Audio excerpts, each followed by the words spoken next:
안녕하세요, 김호준입니다. 한반도 전술핵 재배치를 위해 방미했던 보수야당 의원단이 지난 토요일 귀국했습니다. 미 국무부는 핵 우산으로 충분하다며 전술핵 재배치에 반대하는 공식 입장을 밝혔고, 미 의원들 역시 부정적인 의견을 피력했다고 합니다. 야당이 자신들의 요구를 미국에 직접 전달하는 외교적 노력은 그 자체로 평가받을 일이죠. 우리끼리만 떠들 게 아니라 그렇게 직접 만나야 합니다. 야당은 전술핵 재배치를 반대했던 문재인 정부에 대해 어이없는 안보관, 안보무능, 안보포기, 김정은의 기쁨조라고 연일 맹비난해왔습니다. 그럴 수 있습니다. 그럼 전술핵 재배치를 반대하는 미 정부에 대해서도 온갖 표현을 동원해 비판해야 앞뒤가 맞는 거 아닙니까? 전술핵 소유 당사자가 미국입니다. 전술핵 내놓으라고 때를 쓸 상대는 문재인 정부가 아니라 미국이에요. 혈맹국이 이렇게 원하는데 왜 안 주냐며 미 국무부 앞에서 하다못해 항의 성명이라도 내고 돌아와야 하는 거 아닙니까? 전술핵에 나라의 운명이 걸렸다면서 왜 정작 미국에 대해서는 아무 말 못합니까? 미 대사관 앞에 가서 주먹이라도 휘둘러야 하는 거죠. 예. 이 대사관이 어디인지 모르십니까? 광화문에 있습니다. 김호준의 안내였습니다.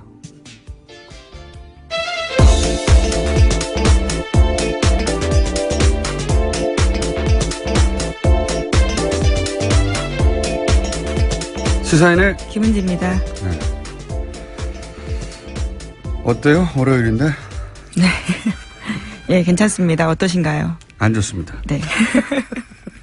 힘내십시오. 자, 오프닝을 해봤더니, 예, 오늘도 역시 한 두세 분 정도 발음이 꼬이는 것이 평상시와 똑같구나. 컨디션이 안 좋은 게. 자, 첫 번째 뉴스는 뭡니까? 네, 한미 양국 정상이 어제 전화통화를 했습니다. 북한이 지난 15일 미사일 도발을 감행한 결과를 규탄하는 대화를 나눴습니다. 양 정상은 또 유엔 안전보장이사회의 대북제재 결의안을 더 철저하게 이행하는 게 중요하다고 공유했습니다. 이번 통화는 문재인 대통령 취임 이후에 5번째이고요. 트럼프 대통령이 먼저 요청해서 성사됐다고 합니다. 먼저 전화한 건 처음이라고 하는데, 네. 이 관련해서 제가 어제 주말에 요새 제가 영화 무대 인사를 하느라고 바쁘거든요. 전수의 게임에. 그래서 어제 밤늦게 기사를 몰아서 검색하다가 이 통화 관련해서 굉장히 재밌는 기사를 봤어요. 뭐냐면 트럼프 대통령이 이제 트위터를 썼는데, 네, 뭐 그렇죠. 트위터를 쓴 건 뭐 하루 이틀이 아니고 하루에 한 언론의 보도에 의하면 평균 하루에 6개를 그렇게 써가지고 2시간마다 한 번씩 쓴다고 해요. 그러니까. 근데 요 통화 직후에 트위터를 썼어요 또. 그러면 우리 언론의 이제 취재 대상이 됐잖아요, 보통. 취재 대상이라보다는 중계 대상이 되는데 특이한 기사가 눈에 띄어가지고, 예. 긴 가스관이 북한의 형성 중이다. 유감이다. 이렇게 트위터를 썼다는 거예요. 그러면서 해설이 통화를 했는데 문재인 대통령이 러시아를 방문해서 한국, 북한, 러시아 가스관 사업 부상 이거 밝혔잖아요. 거기에 대해서 트럼프가 비판했다는 겁니다. 미국이 경제 제재하는데 한국이 북한 우방인 러시아와 협상하는 것을 트럼프가 싫어한다. 이런 해설과 함께. 똑같은 논조, 이게 이제 연합기사예요. 똑같은 논조 기사가 뉴시스에도 있더라고요. 그러니까 이 가스관 사업 부상에 대해서 트럼프가 유감이라고 했다. 그 이유는 똑같습니다. 한국이 러시아, 북한과 경제 협력하니까 트럼프가 못마땅해서라고 이렇게 표현했거든요. 이게 이제 그 조그마한 군소 인터넷 언론사가 아니라 한국을 대표하는 통신사예요. 연합과 뉴시스에서. 아무리 봐도 이럴 리는 없을 것 같아요. 이게 아무리 트럼프가 무례하고 자충우돌 하지만 러시아 사업권을 놓고 비판하는 건 말이 안 되거든요. 본인이 러시아가 얼마나 가까운데요. 그래서 원문을 찾아봤더니 트럼프가 쓴 것은 long gas line forming이에요. 이게 이제 주유소의 길을 길게 섰다는 얘기거든요. 주유소 앞에. 그러니까 미국에서는 휘발유, 그러니까 주유소 가스라고 가스 스테이션. 이게 미국 경제 제재로 북한이 물자가 부족하다는 표현이거든요. 일종의 비꼬는 표현인 네, 거죠. 그러니까 북한이 안 됐다라는. 그 주유소 앞에 북한 주민들이 줄을 길게 섰다는 표현인 겁니다. 그러면서 투배드라고 했는데 이걸 우리 언론에서는 긴 가스관이 북한의 형성주기여서 유감이다. 이렇게 번역을 해서 이 말도 안 되는 북한이 물자 부족을 겪고 있는데 쌤통이다 하고 자기가 한 북한 대북 경제 제재를 자랑하는 거예요, 이게. 트럼프가. 이거 어려운 용어도 아닌데 하나도. 이런 오보를 낸 것이 연합뉴스였으면 이게 대한민국을 대표하는 통신 아니에요? 이 기사를 쓴 분은 무려 워싱턴 특파원이에요. 이 두 기사의 핵심 메시지는 미국의 대북 제재를 우리 한국의 문재인 정부는 러시아와 경제협력을 해가지고 협조하지 않아서 미국이 싫어한다. 한미동맹이 잘 안 되고 있다는 거예요. 말도 안 되는 기사입니다, 이거. 예, 그에 대해서 아침에 하태경 의원도 지적을 했는데요. 언론들이 문재인 대통령에게 사과해야 될 것 같다라고. 하태경 의원이 오역이라고 지적을 했습니다. 그런 지적을 했어요? 네. 비슷한 취지 이야기인데요. 오역이다라고 확실하게 이야기한 거죠. 아니, 영어를 잘하시나 봅니다.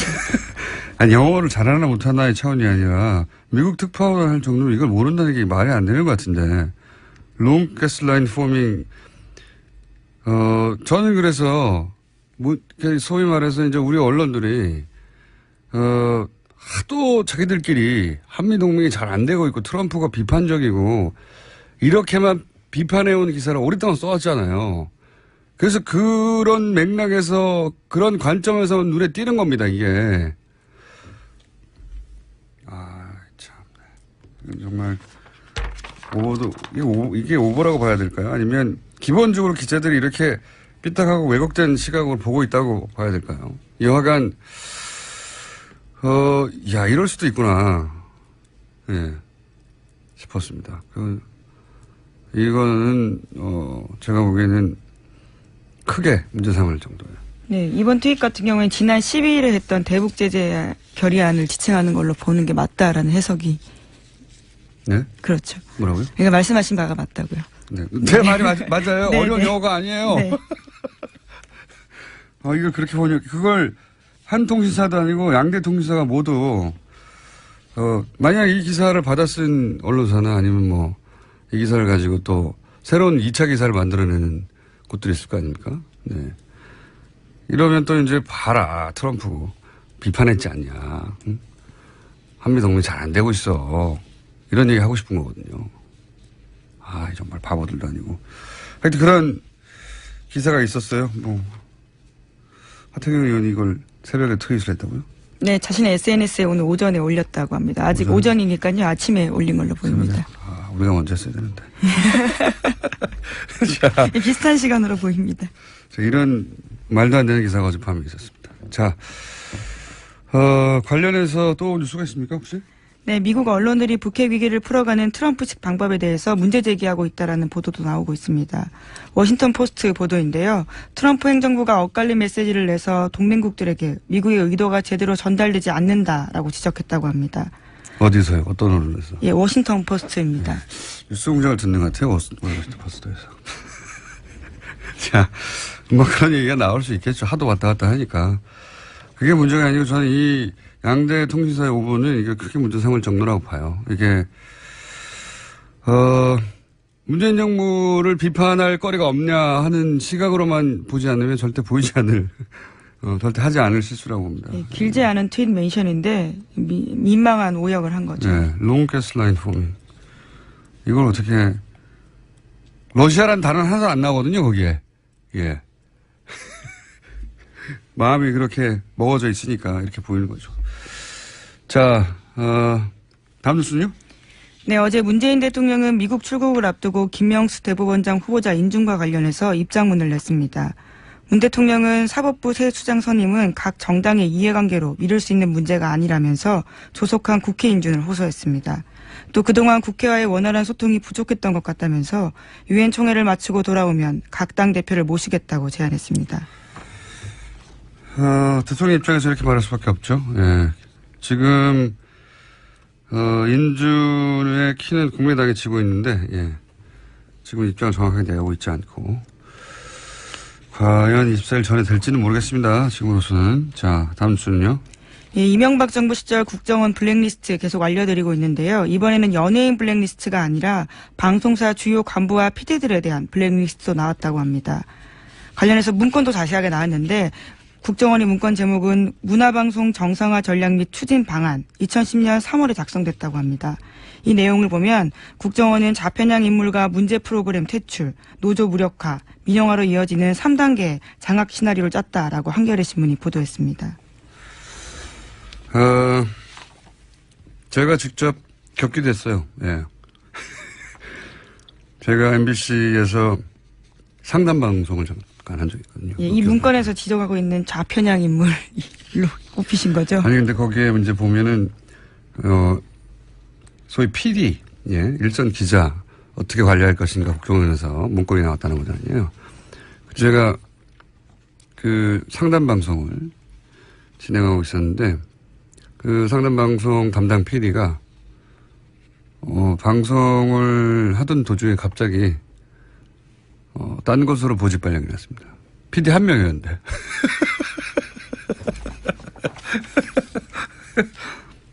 PD가 딴 곳으로 보내셨어요. 그냥 갑자기. 아무런 사전 통보 없이. 예. 그리고 없었어요. 프로그램이. 예, 제가 겪어봐서 압니다. 예. 이게 사전에, 예, 인사를 할 때 보통 이제 알게 되잖아요. 회사 내에서 내가 어디로 간다. 혹은 본인이 원하는 곳으로 가기도 하고. 그리고 방송에 연출 PD가 한 명인데 그 PD를 딴 데 보내면 어떻게 합니까? 방송이 어떻게 됩니까? 갑자기 보내버렸어요. 예, 그래서.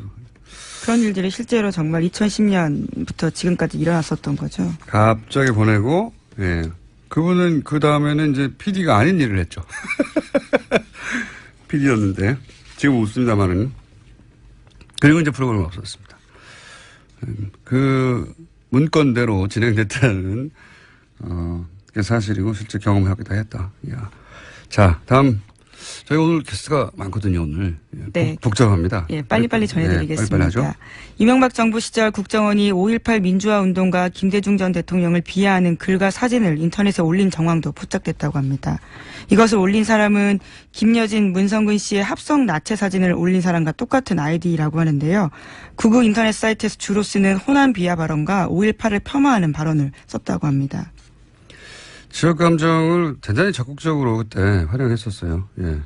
근데 이런 뉴스들 계속 얘기하지만 꼭 앞에 MB 국정원이라고 토를 다는데 박근혜 국정원은 MB 국정원 시절에 이렇게 성공적이었던 되게 안 느껴잖아요. 그리고 자기들끼리는 실제로 성공적이었다고 뭐 자축도 하고 했다지 않습니까?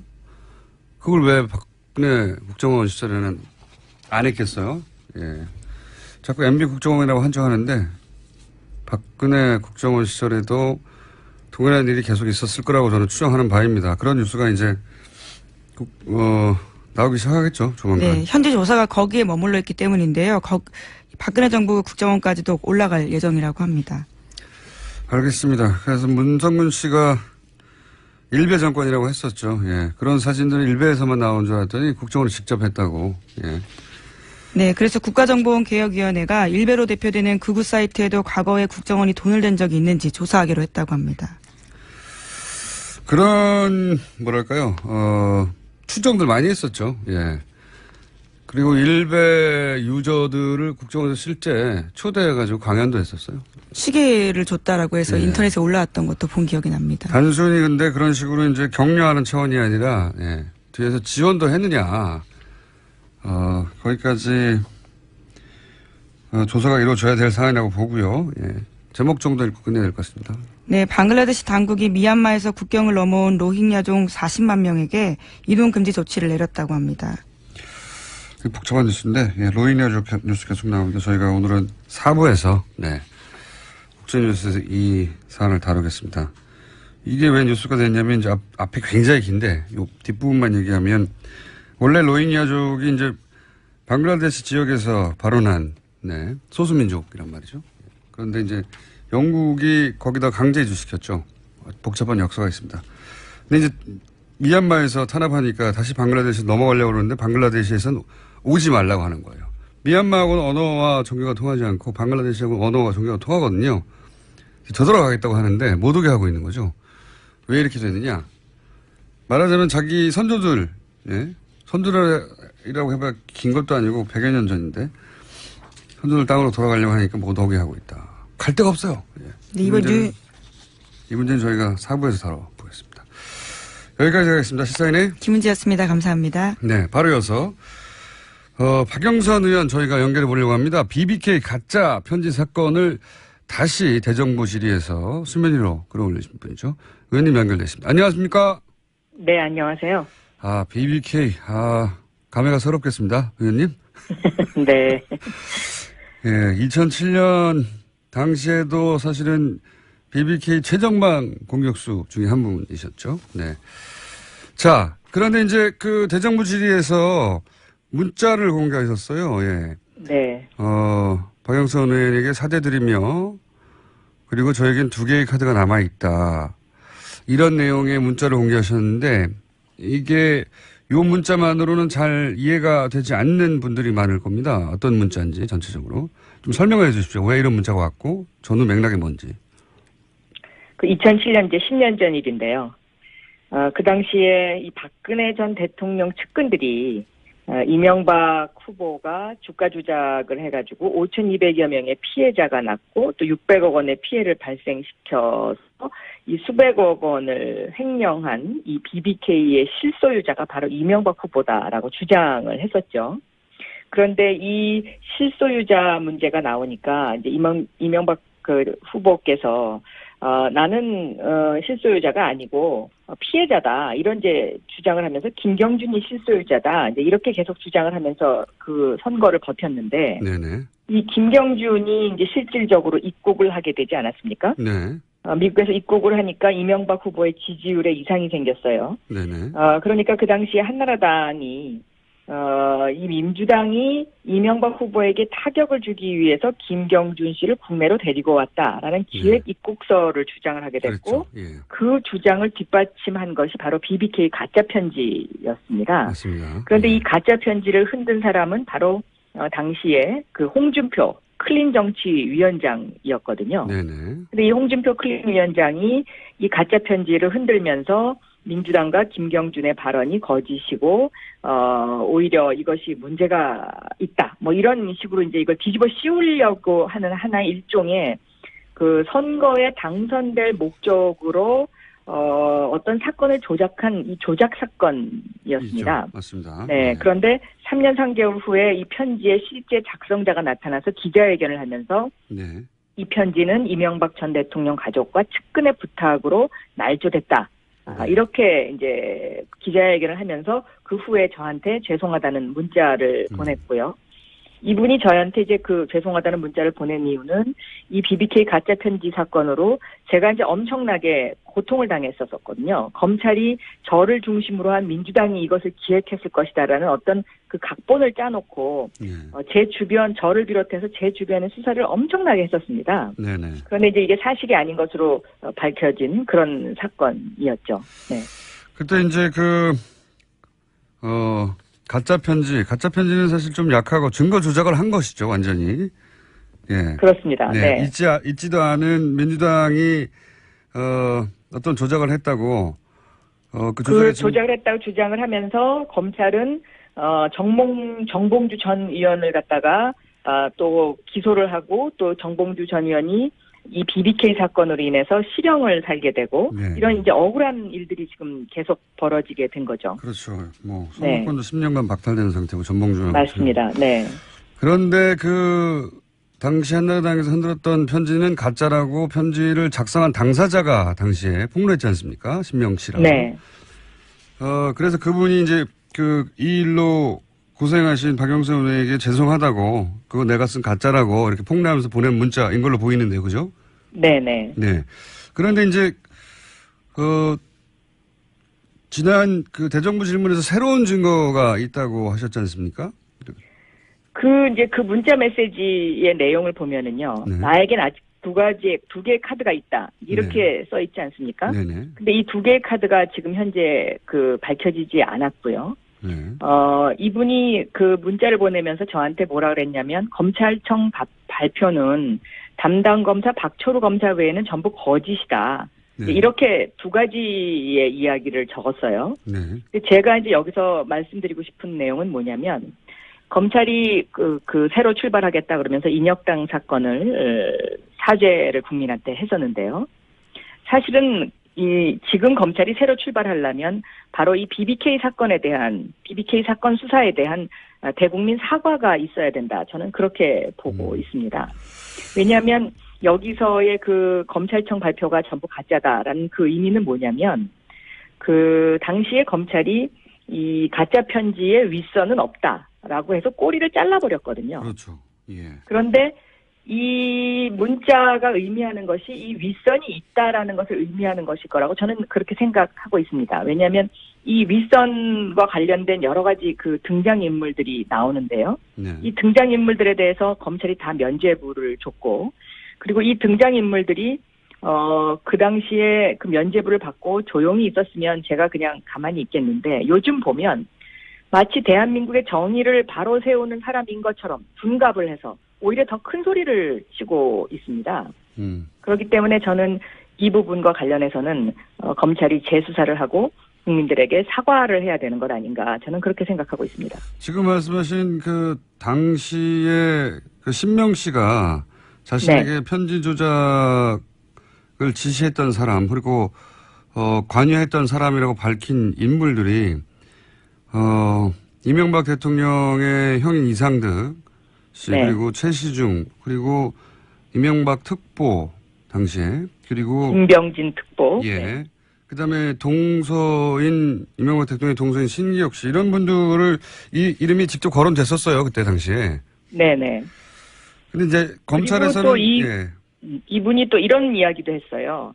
그 홍준표 그러니까 가짜 편지를 흔든 홍준표 대표가 윗선이 있으면 정치적으로 책임진다고 했으니까 그렇게 하세요.